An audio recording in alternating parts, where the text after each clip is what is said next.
মরুভূমিতে এত কষ্টের পরেও নিজের কাজের ফাঁকে কিছু খাওয়ার জন্য সবজি চাষ করলাম। হ্যালো এভরিওয়ান, আসসালামু আলাইকুম রহমতুল্লাহ। আজকের ভিডিওতে আমি দেখাবো কিভাবে আমি মরুভূমিতে সবজি চাষ করার জন্য গাছের চারা তৈরি করি। প্রথমেই আমি আমার বিখ্যাত রাজপ্রাসাদ থেকে কোকোপিটের বস্তা নিয়ে নিলাম। কিছুদিন আগে কফিল কোকোপিট এবং সকল ধরনের সবজির বীজ এনে দিয়েছে। আমি চারাগুলো তৈরি করব আধুনিক ট্রেতে। এই ট্রেগুলো আমার গত বছরের, তাই কফিলকে নতুন ট্রে আনতে নিষেধ করেছি। মরুভূমিতে অনেক গরম হওয়ার কারণে ট্রেগুলো বাঁকা হয়ে গেছে। চারা তৈরি করার জন্য কোকোপিটের সাথে বালু মিশাতে হবে। আমি যদি খালি কোকোপিট দিয়ে চারা তৈরি করি তাহলে এই চারা একটা বাঁচবে না। মরুভূমিতে যে কি পরিমাণ গরম তা একমাত্র মরুভূমিতে যারা আছে তারাই বলতে পারবে। মরুভূমিতে থাকার আপনার অভিজ্ঞতা থাকলে কমেন্টে বলতে পারেন। বাকি কোকোপিটের বস্তাটা আমি ভালো মতো বেঁধে রাখবো যাতে হাওয়া না লাগে। খোলা রাখলে তাড়াতাড়ি কোকোপিট শুকিয়ে নষ্ট হয়ে যায়। ট্রেগুলোতে কোকোপিট আর বালুর মিশ্রণটা ভালো মতো আমি টাইট করে দিয়েছি। আমি ট্রেগুলো নিয়ে যাব যেখানে আমি চারাগুলো তৈরি করব। কপিল আমাকে তারা যে ধরনের পাতা খায় বিরিয়ানির সাথে, সে ধরনের পাতার বীজও আমাকে এনে দিয়েছে। সাথে আমি যেসব সবজি খাই তারও বীজ এনে দিয়েছে। এই মরুভূমিতে এমনিতেই কষ্ট, এই মরুভূমিতে কষ্টের মাঝে আমি অনেক কষ্ট করে ভিডিও বানাই।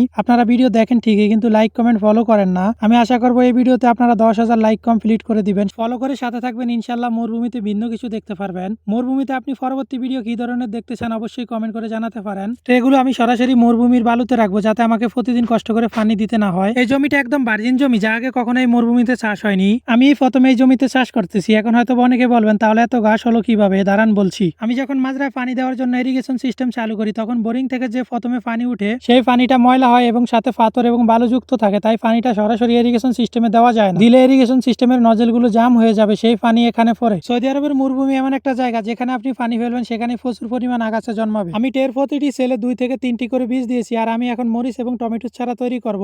বাকি যে বীজগুলো দেখছেন সেগুলো আমি সরাসরি জমিতে চাষ করব। টমেটো এবং মরিচ সরাসরি জমিতে দিলে ফলন ভালো হয় না, তাই আমি আগে চারা তৈরি করে নিচ্ছি। প্রতিটি সেলে আমার বীজ দেওয়া কমপ্লিট হয়ে গেছে। এখন আমি ট্রেগুলোর উপরে কিছু বালু দিয়ে দিব যাতে পানি আসলে বীজগুলো উঠে না যায়। গত বছর আমি সবজি চাষ করেছিলাম, কফিল দেখে খুব খুশি হয়েছে। সবজি এত পরিমাণ হয় যে আমি একা খেয়ে শেষ করতে পারি না। পাশে কেউ নেই যে তাকে দিব, পুরো সবজিগুলোই আমার নষ্ট হয়। কফিল আসলে মাঝে মাঝে নিয়ে যায়। এখন আমার ইরিগেশন সিস্টেম চলতেছে, তাই আউটলাইন ছেড়ে পানি দেওয়া যাবে না ট্রেতে। আমার কাছে পুরাতন একটা 5 লিটারের স্প্রে মেশিন আছে, ওইটা দিয়ে আমি ট্রেগুলোতে পানি দিব। যখন সবজি খেতে পোকা হয় তখন আমি এই স্প্রে মেশিনটা দিয়ে ওষুধ দেই। শীতকালে আমাদের এখানে প্রচুর শীত হয়, আর শীতকালে সবজি গাছ মারা যায়, তখন নতুন করে আর সবজি লাগালেও সবজি হয় না। তাই অনেকদিন যাবত স্প্রে মেশিনটা পড়ে আছে। স্প্রে মেশিনটা অনেকদিন ধরে পড়ে থাকার কারণে ফার্মটা ঠিক মতো কাজ করছে না, অনেকটা লুজ হয়ে গেছে। অনেকে হয়তো বলতে পারেন মরুভূমিতে পুকুরের মতো এটা কি? এটা হলো বোরিং থেকে আসা পানি। মেশিন চালানোর পর প্রথমে ময়লা পানিটা এখানে এসে পড়ে, আর আমি ট্রেগুলো মরুভূমিতে মিনি পুকুরের পাশেই রেখেছি যাতে আমাকে প্রতিদিন কষ্ট করে পানি দিতে না হয়। আমি মরুভূমিতে অনেক কষ্ট করে ভিডিও বানাই, যার ফলাফল আপনারা 10,000 প্লাস ফলোয়ারের মাধ্যমে দিয়েছেন।